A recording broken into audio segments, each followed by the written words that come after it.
Ali Bongo Ondimba rentre d'Éthiopie où il allait prendre part au 21e sommet de l'Union africaine aux côtés de ses pairs. La rencontre qui faisait suite aux festivités marquant les 50 ans de l'organisation a permis d'évoquer les questions de sécurité sur le continent africain. Et puis invité du journal, le directeur général adjoint de la prévention du sida au Gabon, Alexis Nguema Obam, vient nous entretenir sur la campagne de sensibilisation et de prévention de la transmission du VIH de la mère à l'enfant. Mesdames, Messieurs, bonsoir et merci de choisir Gabon Télévision pour vous informer. Vous êtes naturellement les bienvenus. 21e sommet des chefs d'État et de gouvernement de l'Union africaine. Les assises de la capitale éthiopienne se sont tenues au lendemain de la célébration des 50 ans de l'organisation panafricaine. Le chef de l'État Ali Bongo Ondimba et plusieurs de ses pairs du continent ont pris une part active aux travaux qui, nous vous le disions à l'instant, ont abordé les questions de sécurité sur le continent africain. Bienvenue Miko, Hervé Mangumba, Cédric Aleka de la presse présidentielle. Compte rendu. Dans la foulée du cinquantenaire de l'organisation panafricaine, les leaders du continent avaient à cœur de formaliser leurs espoirs en l'avenir à travers le 21e sommet des chefs d'État et de gouvernement de l'Union africaine. Le siège de l'institution panafricaine pour la circonstance s'est offert dans toute sa splendeur et sa dynamique historique et symbolique. L'Afrique ici réunie réalise la portée du rêve d'un continent uni et solidaire. Pour le président Ali Bongo Ondimba et ses pairs, les assises d'Addis Abeba intègrent cette démarche, celle d'une vision panafricaine à l'horizon 2063. Dans ce continent riche de son potentiel humain et naturel, l'existence des frontières est une entrave au développement. La libre circulation des biens, des capitaux et des personnes, plus que jamais, est une nécessité pour la renaissance de l'Afrique. Signalons qu'en marge donc de ce sommet de l'Union africaine, les chefs d'État de la CEEAC se sont également réunis à Addis Abeba.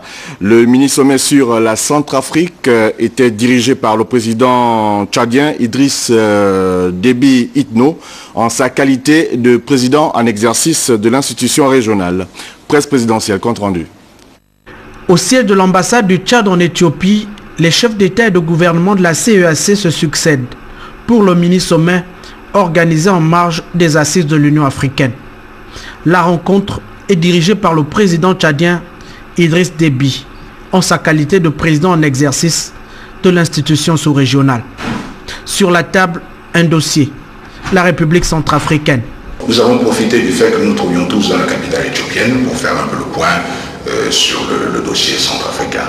Depuis que la dernière réunion de Djamena, il y a eu une réunion à Brazzaville, donc le président du comité de suivi a fait l'économie et puis un certain nombre de réunions qui montrent un peu quels sont les efforts aujourd'hui que nous devons tous faire pour continuer à soutenir le peuple centrafricain.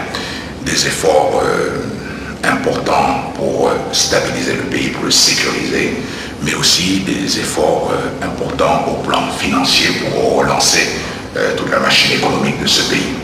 Ici, le président Ali Bongo Ondimba et ses pairs examinent la mise en application des recommandations du groupe international de contact, réuni à Brazzaville le 3 mai dernier.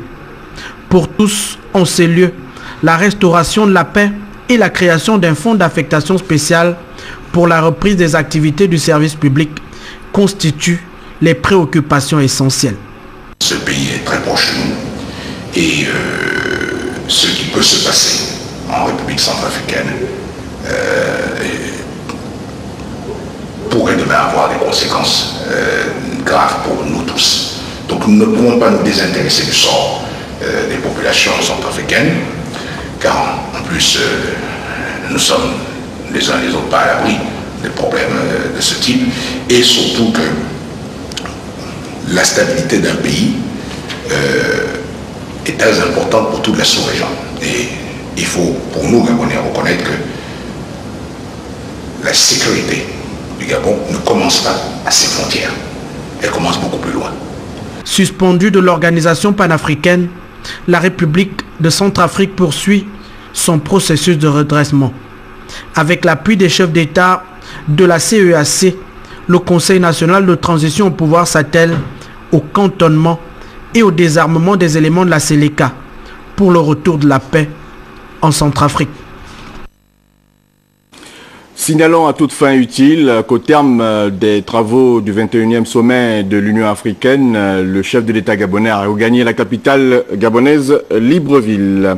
Quelques réactions suscitées donc à l'occasion de cette rencontre qui marquait également les 50 ans de l'Union africaine. D'abord, celle du président de la Guinée, Alpha Condé, qui dit que l'indépendance aura donc permis de révéler l'utilité donc de l'organisation, la fin de la colonisation et la fin de l'apartheid sont autant de points positifs liés aux 50 ans de l'organisation. Malheureusement, l'autre rêve, c'était celui de l'unité africaine qui n'est toujours pas réalisé, mais il dit ne pas désespérer.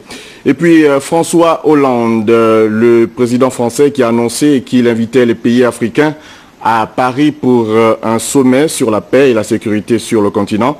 Une initiative qui fait suite, il faut le dire, au rôle moteur qu'a joué la France au Mali et qui répond aux lacunes sécuritaires dans plusieurs zones en Afrique.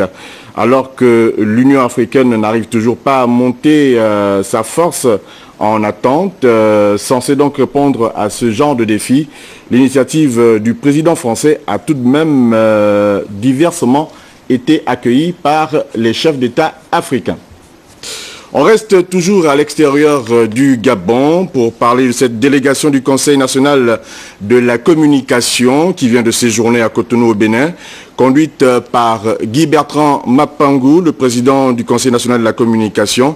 La délégation a été reçue par Théophile Nata. Il est le président de la haute autorité de l'audiovisuel et de la communication au Bénin.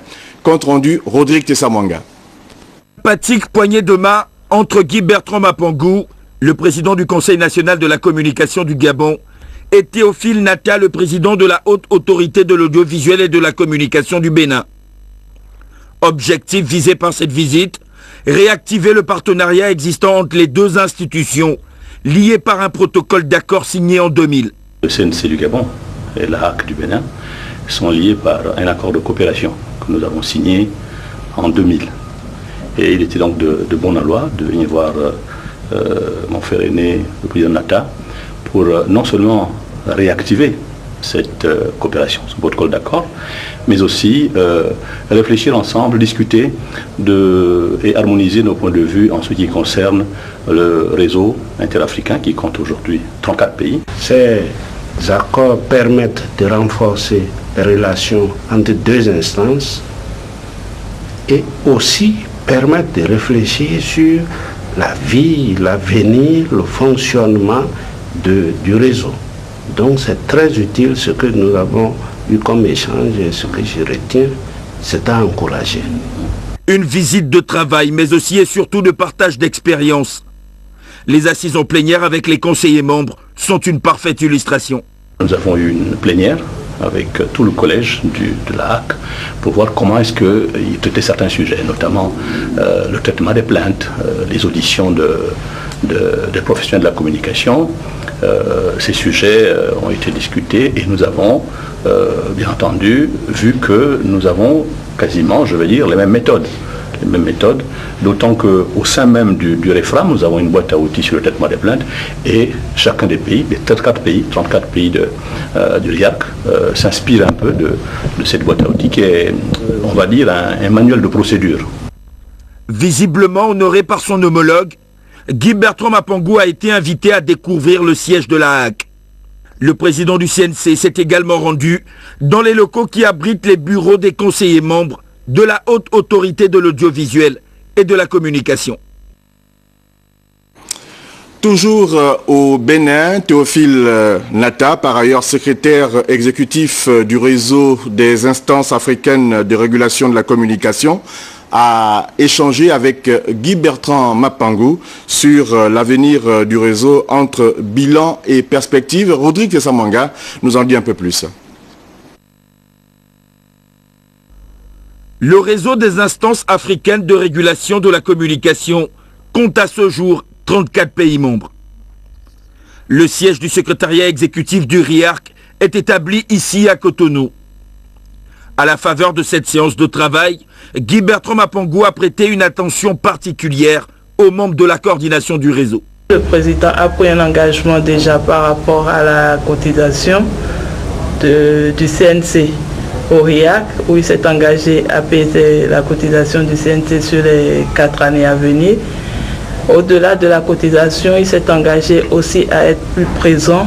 Donc le Gabon sera plus présent et plus dynamique au sein du RIAC, ce qui est une très bonne chose pour notre réseau. Le RIAC a été porté sur les fonds baptismaux en juin 1998 à Libreville. Ainsi, il apparaît comme un bébé du Gabon. Le Gabon et le Bénin qui sont à la base même de la création du RIAC, parce qu'il faut vous rappeler que le RIAC est né en juin 1998 à Libreville. C'est vrai qu'il y a eu une modification de la convention à Johannesburg 2 ans après, mais nous sommes quand même parmi les pays qui ont porté ce projet. J'espère donc que c'est reparti, parce qu'il va y avoir 15 ans que nous avons signé cet accord. Il faut lui donner un bon contenu et à travers des activités montrer que c'était la peine de le signer. Le président du CNC et le secrétaire exécutif du RIAC ont échangé leur point de vue.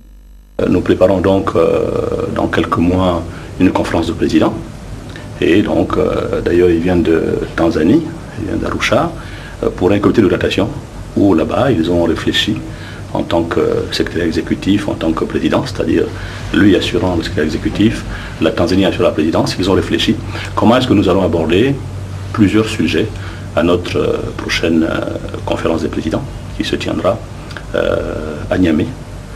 Et aussi, dans le cadre bilatéral, nous avons pensé qu'il était aussi temps, parce que c'était un peu en sommeil cet accord, nous avons donc qu'il était temps de réchauffer, de réactiver cette coopération bilatérale. Et il est d'ailleurs consigné dans ce protocole d'accord que nous devons ensemble promouvoir tout ce qui concerne la liberté de la presse, ce qui concerne la paix, l'état de droit. En entendant la rencontre de Ouagadougou au Burkina Faso, prévue ce mois de juin 2013, la délégation gabonaise a visité le siège du RIAC. Ici, il y a des choses à faire. Retour au Gabon pour parler de l'audition ce matin à l'Assemblée nationale du ministre de l'Industrie et des Mines. Régis Imongo a soumis pour ratification 2 ordonnances, à savoir celle portant suspension du centre de propriété industrielle du Gabon et l'ordonnance portant suppression de l'agence de normalisation et de transfert de technologies. Le compte rendu avec nos confrères de l'Assemblée nationale, Judah Flore Odembe et Abede Mavungu. Face aux honorables députés, le ministre de l'Industrie et des Mines, Régis Imongo, a présenté 2 ordonnances, l'une portant suppression du centre de propriété industrielle du Gabon et l'autre portant suppression de l'agence de normalisation et de transfert des technologies.